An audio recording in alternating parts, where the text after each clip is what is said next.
नमस्कार दोस्तों, welcome to my YouTube channel English notes. Today I am going to tell you about the present perfect tense and further also I will tell you some other tenses also.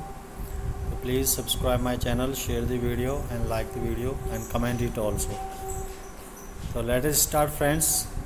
Present perfect tense अभी हमने आपको बताया है present indefinite, present continuous. Present indefinite में क्या होता है कि सब्जेक्ट और वर्ब की फर्स्ट फॉर्म यूज होती है, उसके बाद ऑब्जेक्ट लगता है, और अगर नेगेटिव है तो डू नॉट, डज नॉट का प्रयोग होता है, और उसके बाद अगर हम बात करें तो उसकी प्रेजेंट कॉन्टीन्यूअस में आईएनजी फॉर्म लगती है और बाकी सब्जेक्ट और ऑब्जेक्ट लगते हैं। तो इन चीज़ों का ध्यान रखना है फ्रेंड्स। अब हम आज बात कर रहे हैं प्रेजेंट परफेक्ट टेंस की। प्रेजेंट परफेक्ट टेंस में एक्चुअली होता क्या है, इसमें सबसे पहले हम सब्जेक्ट का यूज़ करते हैं, और जब सब्जेक्ट का यूज़ करते हैं तो उसके बाद फिर हम हैज़ या हैव, हैज़ किसके लिए लगाते हैं, सिंगुलर के लिए, और हैव लगाते हैं प्लूरल के लिए। हैव आई और वी के लिए भी लगाते हैं। वी तो प्लूरल होता ही है, लेकिन आई को भी प्लूरल मान के चला जाता है, मतलब प्लूरल वाले ही उसके जो है उसके साथ वो लगाते हैं। उसके बाद थर्ड फॉर्म लगाते हैं और फिर ऑब्जेक्ट का यूज़ करते हैं। तो सबसे पहले हम देखिए फ्रेंड्स, एक इसका जो एग्जांपल है वो देखते हैं। She has done her work, she has done her work. अब यहाँ पे देखिए आप फ्रेंड्स कि इसमें शी हैज़ डन, हैज़ यहाँ पर हेल्पिंग वर्ब है। क्यों लगा है? क्योंकि यहाँ पे शी जो है वो सिंगुलर है, डन यहाँ पे थर्ड फॉर्म है, हर वर्क यहाँ पर ऑब्जेक्ट है। यहाँ पे दिया भी हुआ है कि हैज़ फॉर सिंगुलर और हैव फॉर मैनी, और या फिर प्लूरल और आई हैव प्लेड फुटबॉल।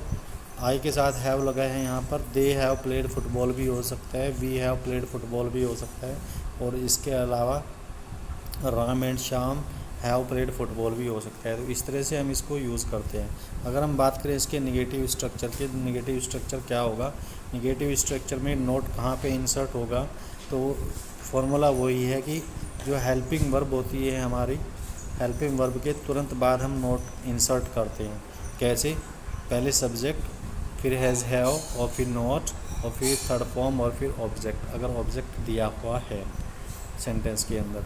तो सेंटेंस में इसकी पहचान कैसे होती है फ्रेंड्स? सेंटेंस जब हम देखते हैं she has not done her work, तो यहाँ पर हैज़ और थर्ड फॉर्म देख करके हमें पता लग जाना चाहिए कि ये परफेक्ट टेंस है, प्रेजेंट परफेक्ट टेंस है।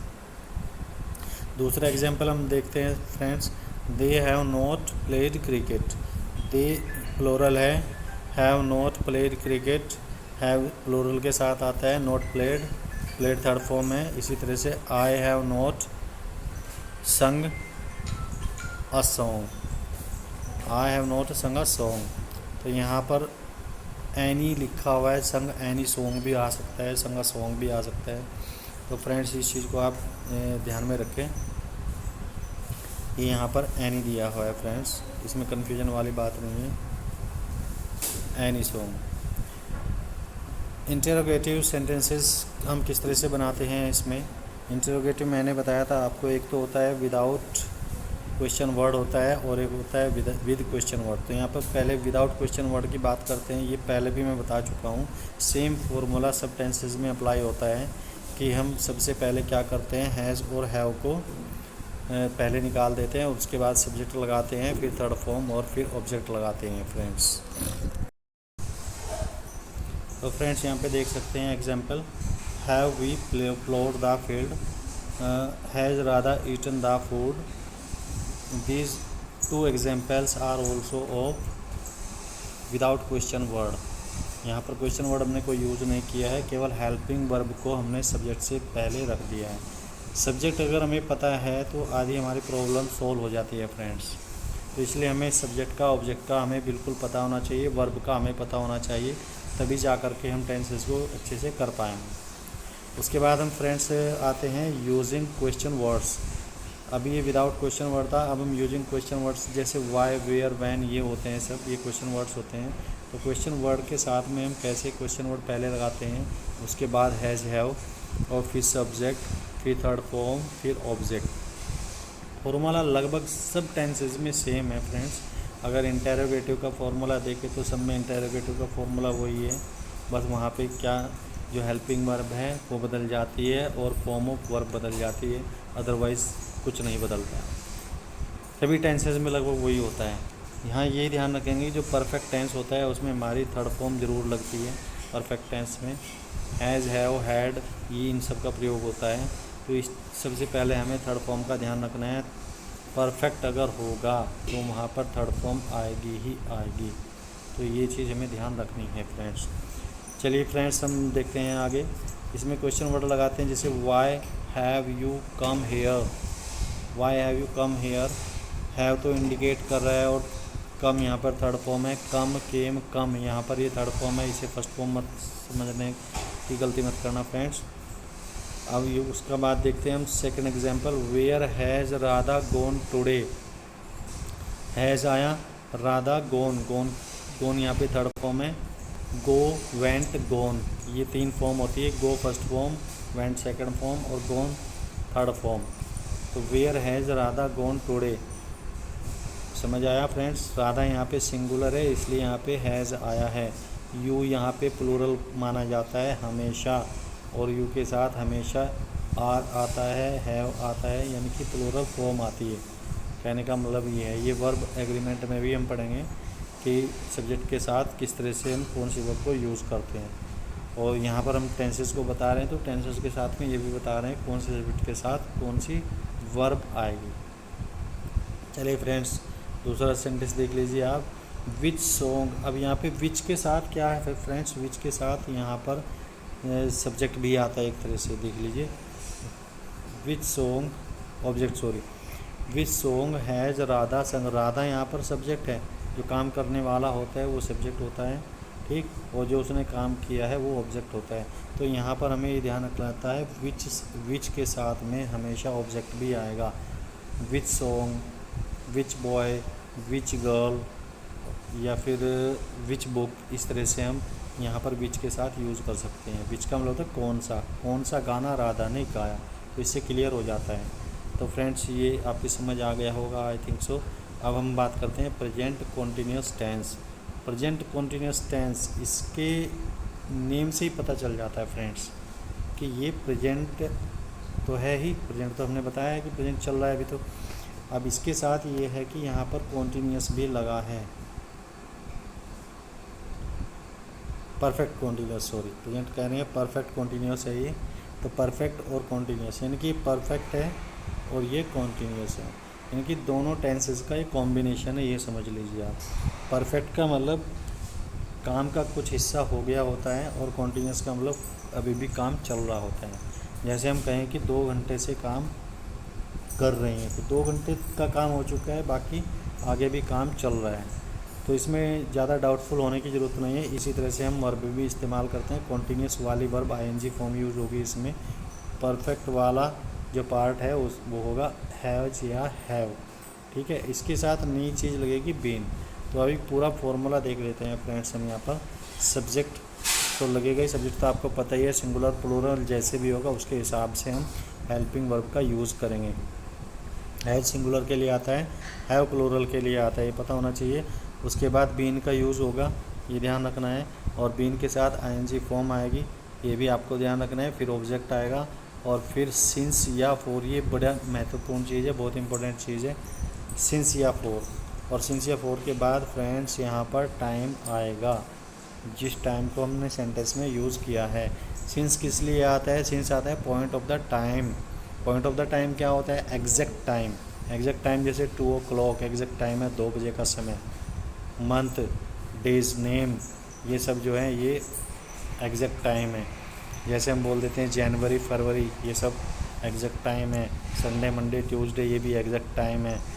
जितने भी हमारे सन बोलते हैं हम, ईयर कौन सा बोलते हैं, जैसे हमने बोल दिया 1978, तो ये भी पॉइंट ऑफ टाइम है। तो यहाँ पे सब में सिंस का यूज़ होगा, ये बहुत इंपॉर्टेंट चीज़ है, इसको बड़े ध्यान से समझना है। उसके बाद फ्रेंड्स हम बात करते हैं days name, month name, year name. उसके बाद बात करते हैं फ्रेंड्स फोर की। अब फोर कहाँ पे आता है, तो फोर पीरियड ऑफ टाइम के लिए आता है। Period of time means friends ये भी थोड़ा सा आपने समझना होगा कि पीरियड ऑफ टाइम क्या होता है। पॉइंट ऑफ टाइम और पीरियड ऑफ टाइम में आपको अंतर निकालना आना चाहिए, डिफरेंस पता होना चाहिए। पीरियड ऑफ टाइम होता है जैसे 2 days, 2 hours, 3 months, 3 years, 3 decades, 3 centuries. तो हमें नहीं पता है वो कौन सी है। हमने 2 आवर्स कह दिया, हमें नहीं पता है वो आफ्टरनून के हैं, मॉर्निंग के हैं, नाइट के, हमें नहीं पता है। तो ये इसका मतलब है कि ये पीरियड ऑफ टाइम है, पॉइंट ऑफ टाइम नहीं है। 2 डेज़ हमने कह दिया, हमें नहीं मालूम है कि संडे है, मंडे है, ट्यूसडे है, वेडनेसडे है, थर्सडे क्या है, बस 2 डेज़ हमें पता है। तो 2 डेज़ का मतलब ये हुआ कि ये पीरियड ऑफ टाइम है, एग्जैक्ट टाइम नहीं है। इसी तरह से मंथ्स हमने बोल दिया 3 मंथ्स, तो 3 मंथ्स का हमें नहीं पता है कौन से 3 मंथ्स हैं, जनवरी से लेकर के मार्च तक के हैं, या मार्च से लेकर के मई तक के हैं, या एंड सो ऑन। तो इसी तरह से हमें 3 इयर्स बोल दिया, 3 इयर्स का भी हमें नहीं पता है। तो फ्रेंड्स ये पीरियड ऑफ टाइम के लिए आता है। तो ये चीज़ बहुत इंपॉर्टेंट है समझने के लिए फ्रेंड्स। उसके बाद एग्जांपल देख लेते हैं हम। She has been reading a book for 2 hours. Very simple है, आपको समझना, बिल्कुल एकदम फॉर्मूले से अटैच करते चले जाएं इसको। शी यहाँ पर सिंगुलर है, हैज़ सिंगुलर के लिए आता है, बीन हमने लगाना ही है according to formula. ING form reading है, और रीडिंग अ बुक यहाँ पर ऑब्जेक्ट है। फोर यहाँ पर फोर यहाँ पर पीरियड ऑफ टाइम के लिए आया है, और पीरियड ऑफ टाइम क्या है इंडिकेट करता है 2 आवर्स। 2 आवर्स की जगह 2 o'clock होता तो यहाँ पे सिंस आ जाता। ये बात समझने की है। They have been playing cricket since morning. अब यहाँ पे देख लीजिए आप फ्रेंड्स, यहाँ पे मॉर्निंग आ गया। मॉर्निंग का मतलब हमें पता है टाइम का, पॉइंट ऑफ टाइम है, यानी कि मॉर्निंग हमेशा सुबह के समय ही होती है, तो सुबह ही होती है मॉर्निंग, तो इसलिए यहाँ पे हमने सिंस लगा दिया। इसी तरह मॉर्निंग, आफ्टरनून, नून और इवनिंग, ये इन सब के लिए हम सिंस का यूज़ करते हैं फ्रेंड्स। तो इस चीज़ का आपको पता होना चाहिए। अब बाकी आप फॉर्मूले से बिल्कुल एकदम मैच करें इसको, अपने आप देखें, अपने आप ट्राई करें, अपने आप जानें इसको, समझें, और समझ करके आप इसको देखें कि ये है क्या। उसके बाद अगर नेगेटिव फॉर्म हम देखते हैं टेंस की, तो नेगेटिव फॉर्म में फ्रेंड्स क्या करते हैं हम, subject has, have, not, been, ING. कभी भी बीन के बाद नोट मत लगाएं, हैज़ हैव के बाद ही नोट लगाएं, क्योंकि यहाँ हमारी हेल्पिंग वर्ब के बाद ही नोट आता है, नोट वहीं पे इंसर्ट होता है। और उसके बाद एज इट इज़ फॉर्मूला है, आईएनजी फॉर्म आएगी, फिर सिंस या 4 आएगा, और सिंस या 4 प्लस ऑब्जेक्ट, यहाँ पर ये 4 है फ्रेंड्स, ये गलती से हम लग गया है, तो 4 है प्लस ऑब्जेक्ट आएगा, फिर टाइम आएगा। तो फ्रेंड्स इस चीज़ को ध्यान से देखेंगे। अब एग्जाम्पल से हमें बिल्कुल अच्छी तरह से समझ आ जाएगा कि हमने नोट को कहाँ पर इंसर्ट करना है। फ्रेंड्स सेंस चेंज हो जाएगी अगर नोट को हमने इधर उधर इंसर्ट कर दिया, ये ध्यान रखना आप। I have not been singing song since January, यानी कि वो काफ़ी समय से गाना गा रहे थे, लेकिन वो जनवरी से गाना नहीं गा रहे हैं। तो I have not been singing आ गया, आई, क्योंकि यहाँ पे आई को एक तरह से प्लूरल माना जाता है, या यूँ कह लीजिए कि आई के लिए कुछ एक्स्ट्रा सम्मान दिया जाता है, हैव लगा देते हैं। आई हैव नॉट, नोट किसके बाद लगाया फ्रेंड्स, हेल्पिंग वर्ब के बाद नोट लगाया है, हैव के बाद, और बीन के बाद नहीं लगाएंगे। ऐसे बिल्कुल गलत हो जाएगा, I have been not singing, गलत हो जाएगा बिल्कुल, I have not been singing आएगा। आईएनजी फॉर्म आ गई, उसके बाद सॉन्ग ऑब्जेक्ट आ गया, सिंस किस लिए आया, जनवरी के लिए आया, ये आप ध्यान रखेंगे, पॉइंट ऑफ टाइम है जनवरी, मैंने बताया था अभी। Radha has not been cooking food for 2 days। अब राधा सिंगुलर है, हैज़ लगा है इसके साथ, तो फ्रेंड्स ये आप देखेंगे बिल्कुल कि राधा के साथ क्या आया है, हैज़ आया है। हम यहाँ पे हैव नहीं लगा सकते हैं क्योंकि सिंगुलर है। उसके बाद हैज़ के बाद नोट आया है, हेल्पिंग वर्ब के बाद, been cooking food for 2 days। 4 आया है क्योंकि यहाँ पर 2 days है, और 2 days का मतलब आप जानते हैं फ्रेंड्स कि 2 days क्या होती है, ये आपको पता होना चाहिए फ्रेंड्स। अब इन चीज़ों का थोड़ा सा आप ध्यान रखें फ्रेंड्स, कंफ्यूज होने की बिल्कुल बात नहीं है। इसके बाद इंटरोगेटिव फॉर्म्स आती है। इंटरोगेटिव फॉर्म्स में क्या आता है फ्रेंड्स, वही हमने बताया था, विदाउट क्वेश्चन वर्ड्स और विद क्वेश्चन वर्ड्स। तो पहले विदाउट क्वेश्चन वर्ड वाला लेते हैं, यहाँ पे भी हेल्पिंग वर्ब को बाहर निकालेंगे, यानी कि किसको बाहर निकालेंगे, हैज़ या हैव को बाहर निकालेंगे। तो सबसे पहले हैज़ या हैव भी लिख लेते हैं हम, यहाँ पर हैव भी आ जाएगा, हैज़ या have, subject been, ing form, object and since और फॉर एंड प्लस टाइम। बिल्कुल सेम फॉर्मूला है, कुछ नहीं है इसमें, हैज़ हैव को हमने केवल बाहर रख दिया है फ्रेंड्स। तो इसके एग्जांपल से और अच्छी तरह समझ में आ जाएगा फ्रेंड्स। एग्जांपल देख लीजिए आप। Has Sita been cooking for 2 months। अब यहाँ पे हैज़ आया है सीता के लिए, सीता यहाँ पे सिंगुलर है। Been cooking food for 2 months, 2 months यहाँ पे पॉइंट ऑफ टाइम नहीं है, 2 months यहाँ पे जो है पीरियड ऑफ टाइम है, दैट्स वाई यहाँ पर फॉर का यूज़ हुआ है। अब उसके बाद है have they been going to school since April. Since April यहीं पे लगा देते हैं फ्रेंड्स, अगले पेज पे चला गया है सिंस अप्रैल। तो फ्रेंड्स यहाँ पर सिंस अप्रैल लगा सकते हैं। तो ये देख लीजिए आपकी अप्रैल क्या है, यहाँ पर अप्रैल पॉइंट ऑफ टाइम है, दैट्स वाई यहाँ पर सिंस का यूज़ हुआ है। तो इस चीज़ का ध्यान रखेंगे फ्रेंड्स।